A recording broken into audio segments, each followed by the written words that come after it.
Bonjour à tous, je suis content de vous revoir. J'espère que vous allez bien, que vous avez apprécié l'épisode précédent et que vous apprécierez tout autant celui-ci. Installez-vous confortablement, fermez les yeux et laissez-vous guider par le son de ma voix. Mes amis, nous repartons ensemble pour le village de Marmottin. Bienvenue dans le 13e chapitre de ce Super Flame Story.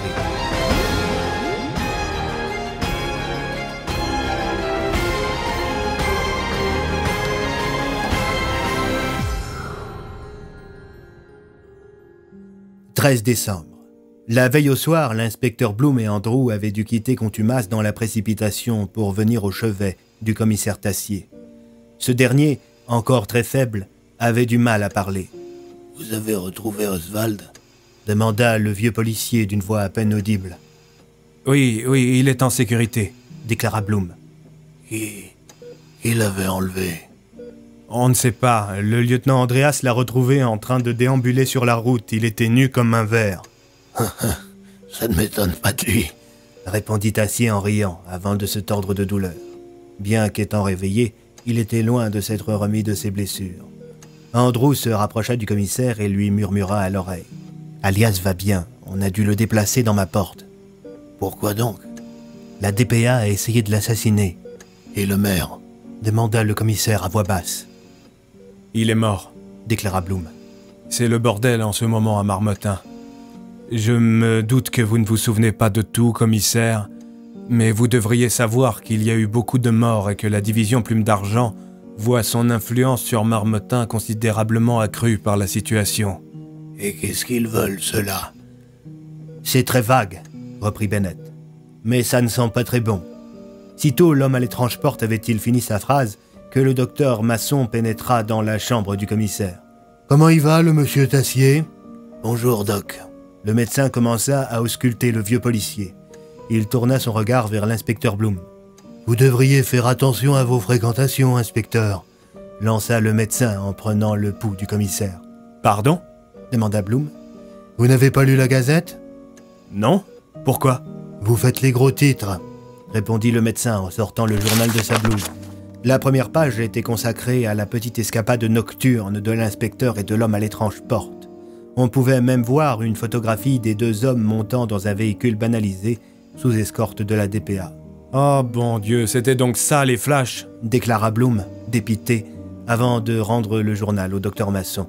« Je me doute qu'il s'agit encore d'un tissu de mensonge rédigé par notre Cassandra Darmin nationale, mais elle porte des accusations assez graves. L'article prétend que vous négociez avec la DPA au nom du commissaire Tassier pour les laisser prendre le contrôle de la police. »« Mais enfin, mais c'est n'importe quoi !»« Vous savez, moi, inspecteur, je soigne les gens.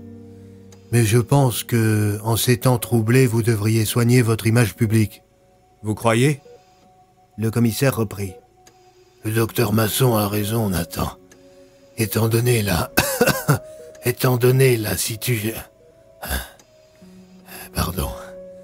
Étant donné la tension apparente qui règne à Marmottin, les gens risquent de sauter sur le moindre article pour satisfaire leur quête de sens et en ces temps troublés. Si vous ne fournissez pas de contre-argumentaire à Cassandra, vous lui laissez un boulevard de désinformation. » L'inspecteur s'arrêta de parler quelques instants. Il se mit à réfléchir. Au bout de 2 minutes, il sortit son téléphone portable de sa poche et se rendit dans le couloir. Quelques instants passèrent et il revint dans la chambre du commissaire. « Bon, j'ai rendez-vous à 18h sur Marmottin FM. Je serai face à Cassandra Darmin dans le duel de l'actu. »« Waouh! Vous allez passer dans l'émission de Jean-Jacques Bardin ?»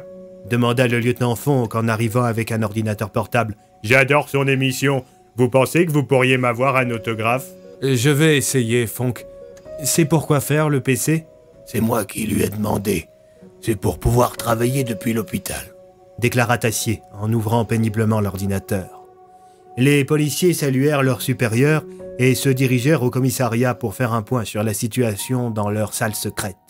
Le capitaine Leblanc commença la réunion. « Avant d'entrer dans le vif du sujet, il faudra qu'on trouve une nouvelle excuse pour justifier de l'utilisation de la salle, étant donné que le coup de la fête de rétablissement du commissaire ne va plus fonctionner très longtemps. »« Nous étudierons la question plus tard, » déclara Tassier, qui était présent en visioconférence depuis l'hôpital de Marmottin. Leblanc, je tenais à vous remercier d'avoir fait tourner la boutique en mon absence. C'est normal, chef. Inspecteur, comment ça s'est passé hier avec la DPA? Ils veulent que la police légitimise et facilite des élections anticipées pour le poste de maire. C'est une blague? Demanda Tassier. Pas du tout, répondit Andrew. C'est surtout une démarche intéressée. Ils veulent qu'un exécutif local, légitimement élu, puisse valider une série de mesures prévues par contumace. Et si on refuse, que feront-ils? Demanda Tassier. Soudain, sans cri égard, la porte d'Andrew jaillit du sol à l'autre bout de la pièce. Vous nous quittez, Andrew? Demanda Leblanc. Non, pas du tout, je n'ai pas invoqué ma porte. Se fit alors entendre du bruit de l'autre côté du fameux artefact magique. Ravioli! Ravioli! Arrête, Oswald, tu fais n'importe quoi! C'était visiblement Rico et Oswald qui se disputaient. Oh, la neige prend feu! La neige prend feu! Andrew se leva pour aller ouvrir sa fameuse porte. À peine eut-il tourné la poignée qu'Oswald déboula avec Rico sur sa tête. Le vieillard était visiblement pris d'une de ces crises de démence. « Oh, la neige prend feu! La neige prend feu !» « Nom de Dieu, Alias !» s'exclama Bloom en fonçant vers la porte, tandis que Bennett réalisait lui aussi que si Oswald était revenu à lui, les instruments qui maintenaient en vie le numéro 1 de la DPA étaient probablement hors service. C'était bel et bien le cas. Les appareils auxquels l'ami de Bennett et Bloom étaient reliés ne fonctionnaient plus. « Bougez-vous le cul !» cria l'inspecteur Bloom en prenant le pouls d'Alias. « Il me faut une multiprise et une rallonge !» Le lieutenant Fonk se précipita dans l'open space et revint quelques instants plus tard avec ce qu'il fallait, tandis que Bennett et Rico essayaient de calmer Oswald qui faisait n'importe quoi. « La neige prend feu! La neige prend feu! De la magie! De la magie! La neige prend feu! Oh, oh non! Non, non, non, non! La neige prend feu! » Calme-toi, mon vieux! s'exclama Rico. « Mais enfin, mais que s'est-il passé ?» demanda Bennett à son ami à plume. Ça lui a pris d'un coup. Il était très calme, je picorais des graines sur ton bureau, et les filaments de lumière qui sortaient de son corps se sont éteints. Il est revenu à lui d'un coup et il a pété les plombs. « Et tu sais comment ça se fait que la porte soit venue toute seule à nous ?» demanda Andrew, qui n'avait jamais été confronté à pareille situation. Je suppose qu'en tant qu'ancien propriétaire de porte, Oswald garde une sorte de droit magique vis-à-vis des portes. Genre réflexe de survie. « Ok, je vois », répondit l'homme à l'étrange porte, tandis que le lieutenant Fonk et l'inspecteur Bloom effectuaient des branchements. La scène était plutôt cocasse à observer. On pouvait voir une longue rallonge électrique parcourir d'un bout à l'autre la pièce, s'enfoncer dans la porte magique d'Andrew et se terminer par une multiprise à laquelle on avait branché les appareils permettant de maintenir le pauvre Alias en vie. En l'absence d'une autre solution, Andrew était condamné à laisser sa porte invoquée ici, au beau milieu d'un bureau qui se trouvait à l'étage du commissariat. « Il va falloir sécuriser la pièce au maximum, » déclara le capitaine Leblanc. « D'autant plus que de nombreux collègues vont commencer à se poser des questions. » Le commissaire Tassier, qui était toujours présent en visioconférence, eut alors une idée. « Faites carrément condamner tout l'étage. Le gros des effectifs se trouve en bas, de toute façon. Invoquez une raison débile du genre des infiltrations d'eau. » En voyant le commissaire Tassier à l'écran, Oswald fut soudainement apaisé. Il se précipita vers l'ordinateur. « Oh, ravioli! Ravioli! Oh, moi, moi, moi !» Oui, moi aussi je suis content de te revoir, mon gars. T'as bien grandi. Lança Tassier. Tant que j'y pense, Andrew. L'année dernière, il me semble que vous aviez utilisé un de vos livres magiques pour remettre rapidement Bloom sur pied après qu'on lui a tiré dessus. Oui, le pharmacobook d'Esculape. Vous pensez que... Oui, je peux l'utiliser sur vous si vous m'y autorisez. En revanche, il y a des effets secondaires. Je sais, je préfère quelques problèmes de transit à un alitement prolongé. Dans ce cas, reprit Andrew, je vais l'utiliser sur vous.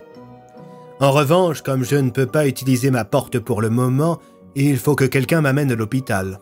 Je m'en charge, répondit l'inspecteur Bloom. Comme ça, je filerai directement chez Marmottin FM après coup. C'est ainsi que l'inspecteur et Bennett finirent par débarquer dans la chambre du commissaire Tassier. L'homme à l'étrange porte portait sous son bras le fameux pharmacobook d'Esculape. Il ne pouvait pas s'empêcher d'afficher un sourire espiègle, sachant pertinemment ce qui allait se produire après qu'il eut lancé le fameux sortilège de guérison rapide. Ce qui devait arriver arriva. Andrew ouvrit le livre, parcourut quelques pages, s'arrêta sur l'une d'elles et fit quelques mouvements. Sortirent alors de l'étrange ouvrage des filaments d'une lumière verdâtre. La lumière enveloppa Tassier qui poussa d'abord un léger cri de douleur. Ah ! Sa fatigue disparut, ses cicatrices également. Vint ensuite l'instant fatidique des effets secondaires. Le vieux policier fut pris de terribles maux de ventre. Il bondit hors de son lit et se précipita vers les toilettes. Quand il fit son retour, outre le fait qu'il était plus pâle que lorsqu'il était alité, il était comme neuf.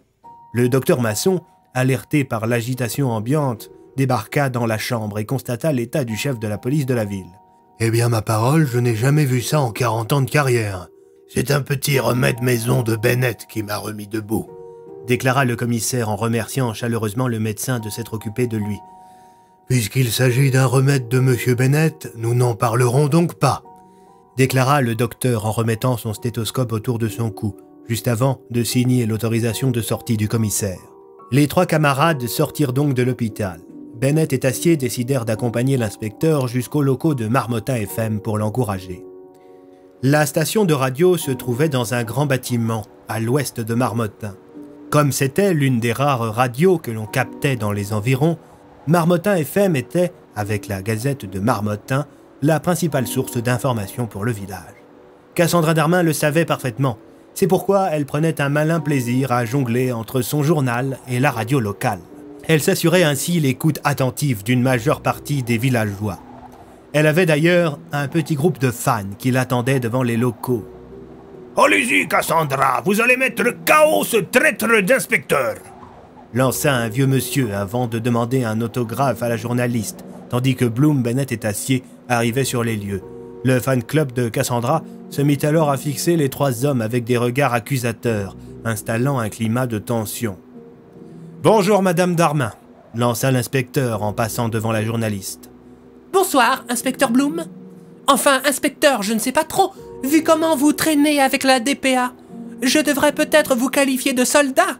Soldat Bloom, ça sonne bien, non ?»« Mieux que la plupart de vos articles, » répondit l'inspecteur, en se contentant d'entrer dans le bâtiment avec ses camarades, tandis que Cassandra, elle, restait un peu en dehors avec ses fans. Le bâtiment de Marmottin FM était tout en hauteur. Il y avait l'accueil au rez-de-chaussée, des bureaux au premier, une grande salle d'attente au second et, pour finir, les studios au 3e étage.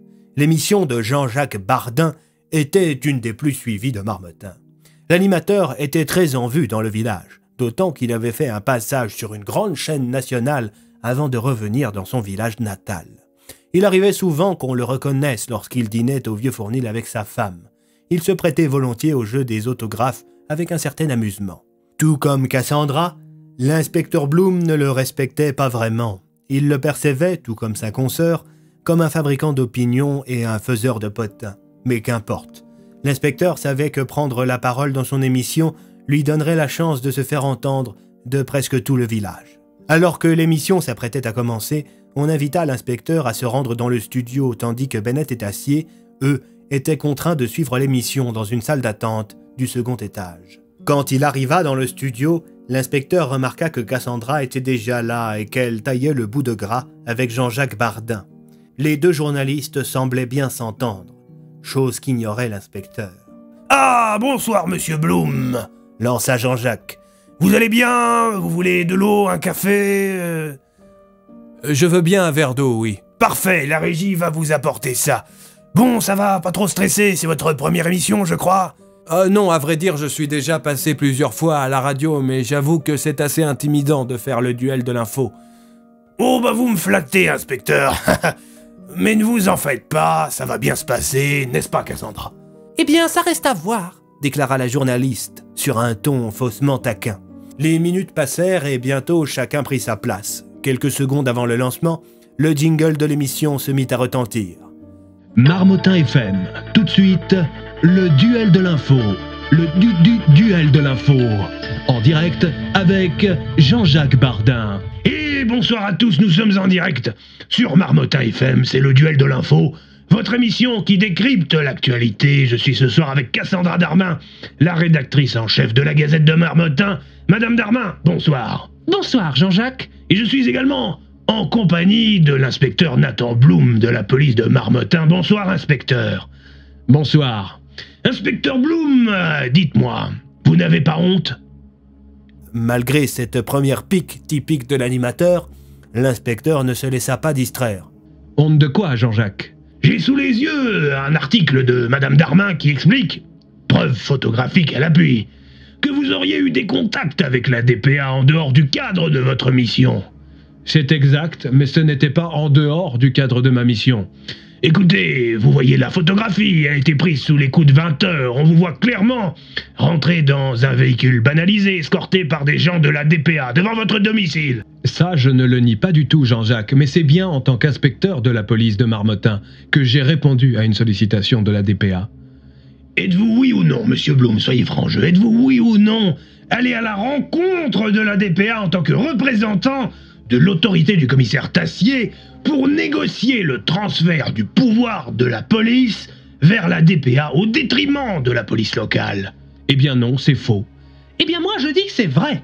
En voilà une bien bonne, Cassandra. Et vous pouvez le prouver? Eh bien oui, figurez-vous, j'ai un témoin. L'animateur reprit. Avec nous au téléphone, nous avons un soldat de la DPA qui se dit lanceur d'alerte. Il était sur place le soir du fameux rendez-vous. C'est une plaisanterie. Soudain, dans les haut-parleurs se mit à résonner la voix de Talion. Bonsoir Jean-Jacques, je suis un grand fan de votre émission. Merci monsieur, quel est votre nom? Je suis le sergent Morello, un jeune soldat de la DPA. Mes pensées accompagnent les victimes de la terrible explosion de la mairie. Mais enfin, mais c'est n'importe quoi. Laissez-le parler, inspecteur. Il prend le risque de se griller auprès de la DPA en témoignant. Un peu de respect. On vous écoute, sergent Morello. Je gardais l'entrée de la salle où Monsieur Contumace et Monsieur Bloom se sont rencontrés. J'ai clairement entendu leur conversation. Ils parlaient de placer la police de Marmottin sous l'autorité de la DPA contre une très grosse somme d'argent. J'ai compris que c'était là un grave abus de pouvoir de la part de ces deux hommes et j'ai tout de suite voulu en informer la population. Mais enfin, mais il raconte n'importe quoi! S'exclama l'inspecteur Bloom en se rendant compte que l'émission entière avait été orchestrée pour le discréditer. Écoutez, pour vous c'est peut-être une plaisanterie ou un coup monté, inspecteur, mais en attendant pour nous, ceci est un témoignage accablant, c'est un scandale. Mon Dieu! Comment osez-vous? Vous n'avez pas honte?